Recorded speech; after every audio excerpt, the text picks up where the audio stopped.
This is my audience. This is my mama, and my daughter Emily, my sister Sydney, and my dad Gabriel. Okay, my name is Billy Lord, and today I'll be giving a speech on the military use of children. Hundreds of thousands of children as young as 8 years old are being recruited into the military nationwide. They are being handed weapons of mass destruction and are instructed to slaughter men, women, and children. Sierra Leone is one of many nations that exploited their children for military use. When I was in high school, one of my assignments was to read a memoir called Along with Gone by Ishmael Bey. This memoir entails his years and experience as a child soldier and how he was recruited into the military. Through his memoir, I learned what life was like for a child soldier. The life of a child soldier is cruel, appalling, heartbreaking, dangerous, and violent. And here I have a picture of the book that I read and the author. His name is Ishmael Bey.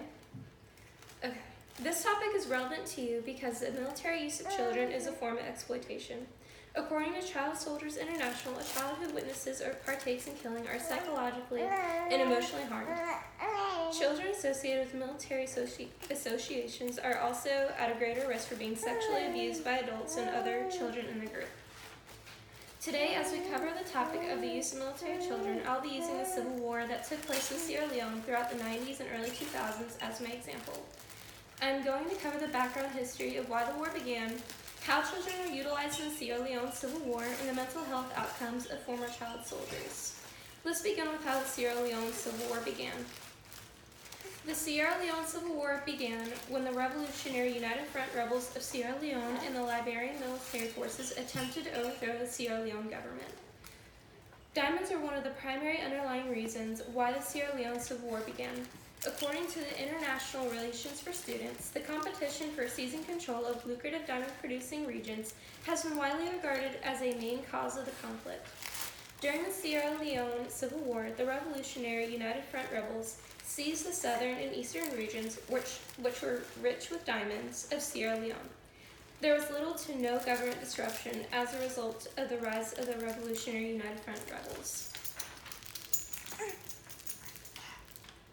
In April of 1992, a military coup d'etat was formed by National and Provisional Ruling Council. By the end of 1993, the Sierra Leone Army arose and successfully forced the Revolutionary United Front rebels back to the Liberian border. Unfortunately, the Revolutionary United Front rebels quickly recovered and continued the fight. During this time, a wave of looting, rape, violence, and bloodshed consumed Sierra Leone. And on this slide, we have a picture of the country of Sierra Leone. It's located in Africa. And right here, we have a picture of some Revolutionary United Front rebel soldiers and some Liberian soldiers right here. Now that we know a little more about why the Sierra Leone Civil War began, let's talk about the military use of children during the war. The use of children during the Sierra Leone Civil War became widespread. On average, about 10,000 to 14,000 children were recruited for the Civil War by the Revolutionary United Front rebels. According to the Human Rights Watch, children were abducted by the Revolutionary United Front rebels to carry military equipment and looted goods, and the female abductees were regularly raped. Females made up roughly 30% of the military. The Revolutionary United Front rebels recruited child soldiers through threats, false rumors, and false promises. The Revolutionary United Front rebels promised children they would be reunited with their family. Children were also threatened to be killed. Threats were made against their families as well. The Revolutionary United Front rebels was incredibly brutal towards their victims. Child soldiers were forced to slaughter families and behead, maim, mutilate, and rape common citizens. You may be asking yourself how children were willing to commit these heinous acts. Besides being threatened to be killed by the Revolutionary United Front rebels, they were administered drugs so that it would ease the tension of war. Drugs made killing easier for the children and soldiers. Marijuana and crack cocaine enabled the children to perform extreme acts of cruelty to civilians.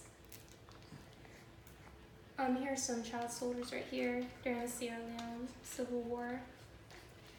Exposure to violence and the brutality of war negatively impacted the mental health of these child soldiers. They experienced depression, fear, anxiety, hallucinations, aggressive and violent behavior, and shame. Child soldiers returned home, but they were not the same innocent child they were before they were forced to fight the war. Some children couldn't even return home because they feared hurting their family and were ashamed of themselves for having murdered innocent people. So they lived a life in exile away from their family. Social barriers were developed in former child soldiers. Returning to a normal life and normal interactions with friends and family proved to be a struggle for many former child soldiers. Living a normal life without flashbacks, depression, shame, symptoms of hostility, and trust issues was nearly impossible. Here's some photos of some former child soldiers. This young lady lost her arm, and this young man injured his leg. The Sierra Leone Civil War is but an example of the military use of children nationwide. Throughout the 90s and early 2000s, Sierra Leone was thrown into mass chaos when the Revolutionary United Front rebels and the Liberian military forces overthrew the government.